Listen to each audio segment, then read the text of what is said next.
Os deputados analisaram hoje medidas provisórias que buscam atender algumas reivindicações dos caminhoneiros. As propostas foram editadas pelo governo depois da paralisação da categoria em maio. Mas para continuar em vigor, tudo depende da aprovação do Congresso Nacional. E quem tem os detalhes é a repórter Dini Moraes, que fala ao vivo de dentro do plenário da Câmara.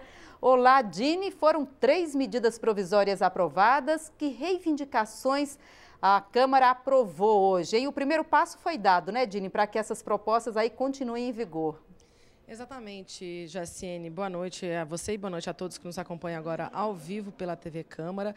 Bom, essas foram 3 medidas provisórias, como você disse. 2 delas são relacionadas aos caminhoneiros, foram fruto da negociação entre o governo e os caminhoneiros durante a paralisação do mês de maio. Inclusive, foi uma das coisas, as negociações viabilizaram o fim dessa paralisação. Vamos lá, vamos falar um pouquinho dessas medidas provisórias. A primeira delas obriga a Conab a contratar pelo menos 30% do frete anual da companhia de transporte de grãos, né, pelo país, pelo menos 30% junto aos caminhoneiros autônomos.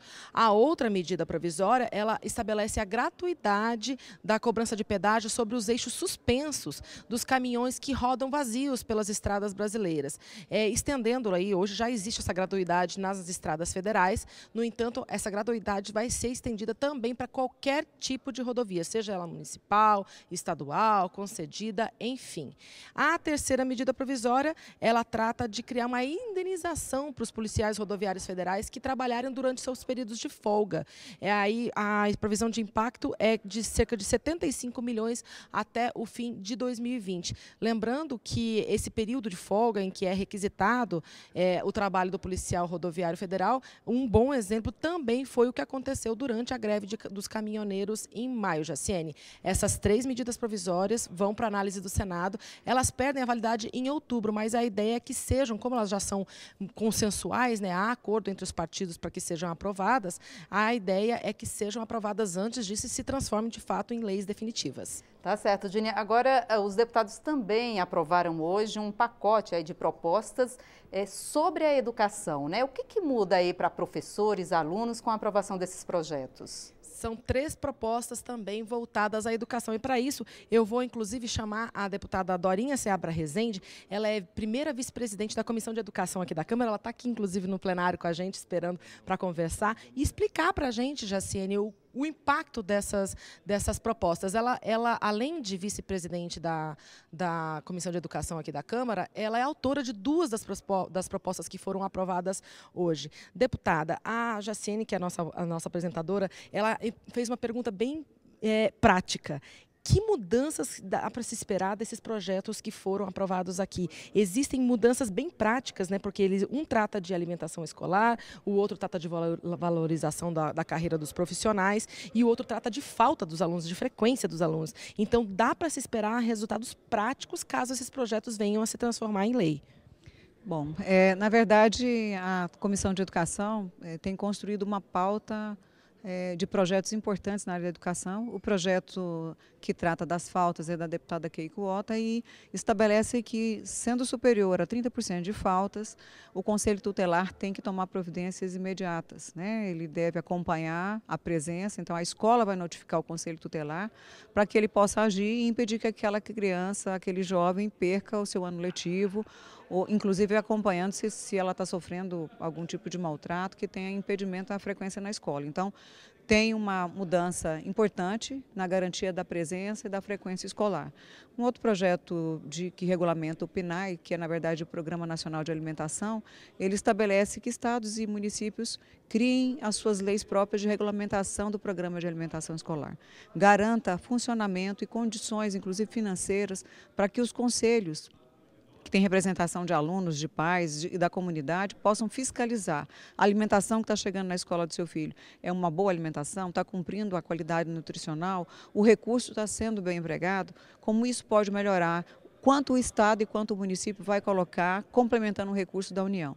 E o outro projeto é um projeto mais amplo, que trata das regras de carreira e direito dos professores. Então, ele estabelece critérios para que municípios e estados criem seus planos de carreira. O que deve ser assegurado? Logicamente, a autonomia do município e do estado vai está respeitada, mas alguns direitos e garantias básicas para a carreira, para o incentivo ao profissional da educação. Hoje nós temos uma falta de professores enorme, isso em grande fruto pela desvalorização docente, pelos baixos salários, e esse projeto ele garante condições de trabalho ao profissional da educação e estabelece o que o país precisa construir na área da carreira docente. Na verdade, deixa eu ver se eu entendi direito. Esse projeto ele estabelece que as redes, né, a rede municipal de ensino, a rede estadual de ensino, elas devem ter alguns critérios mínimos na hora de elaborar seus planos de carreira ou de valorizar os profissionais. E lembrando que não são só os professores, né, deputada? Na verdade, ela trata dos profissionais num sentido mais amplo. E o que é importante, ela estabelece quais são as condições de trabalho, o ingresso exclusivo por concurso público, a obrigatoriedade de carreira. Talvez muita gente pense assim, para que isso? Já não é óbvio? Inclusive com a questão do piso, muitas carreiras são carreiras antigas, da década de 90, elas não asseguram, em muitos casos, o direito do profissional da educação ao tempo de estudo, ao tempo de formação, o licenciamento periódico para que ele possa se requalificar. Então, essas regras gerais, elas estão estabelecidas. Como será feito, cada município, cada estado vai discutir dentro da sua realidade com seus profissionais, mas que deve ser tratado e a carreira tem que ser construída uma carreira dinâmica e que seja atrativa. Tá certo, muito obrigada, deputada Dorinha Seabra Rezende, membro, vice-presidente da Comissão de Educação.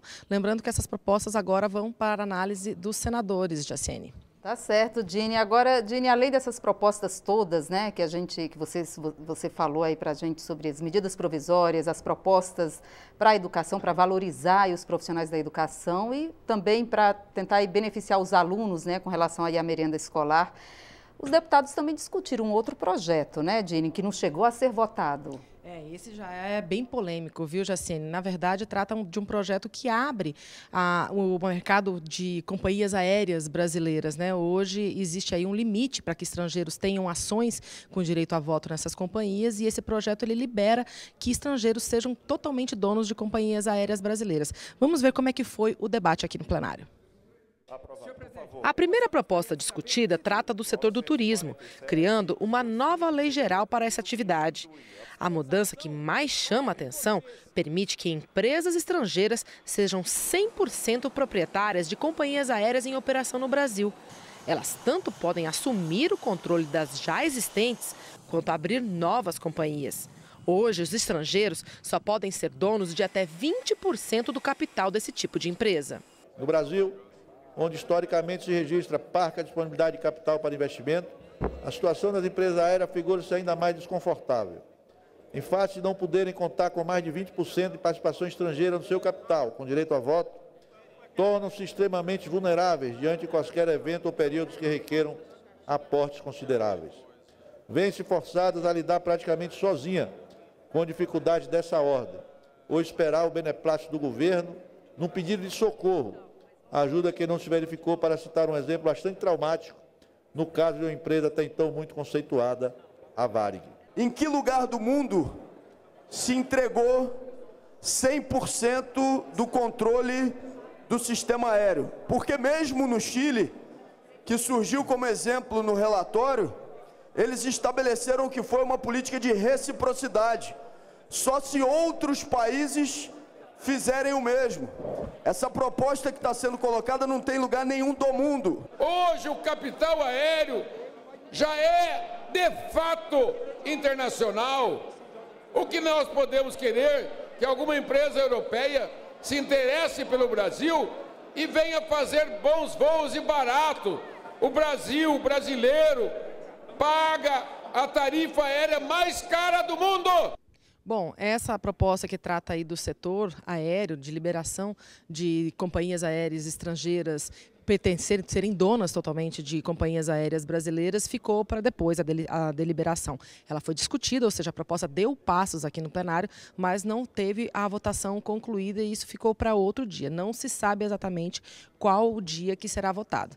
Jaciene, lembrando, nós estamos em período eleitoral, então a ideia é que essa semana se concentrasse um número grande de votações, de projetos, né, se desse uma avançada na pauta aqui do plenário da Câmara dos Deputados, até para poder liberar chamar os parlamentares para participarem das campanhas eleitorais em seus estados, em suas bases eleitorais. Lembrando que até no meio da semana que vem, né, começa a propaganda eleitoral gratuita, né? Então há aí os arranjos finais dentro dos partidos e os parlamentares participam ativamente disso. Tá certo, Dini. Hoje foi o primeiro dia, né, desse esforço e amanhã deve ter mais votações aí no plenário, né? Amanhã estão previstos acordos internacionais e a ideia é que haja convocação também para votações na semana que vem e depois para a primeira semana de setembro. Essas são as 2 semanas próximas de votação que estão previstas aqui no plenário da Câmara durante este período eleitoral. Tá certo, Dini. Muito obrigada pelas informações. Boa noite, até mais. Boa noite.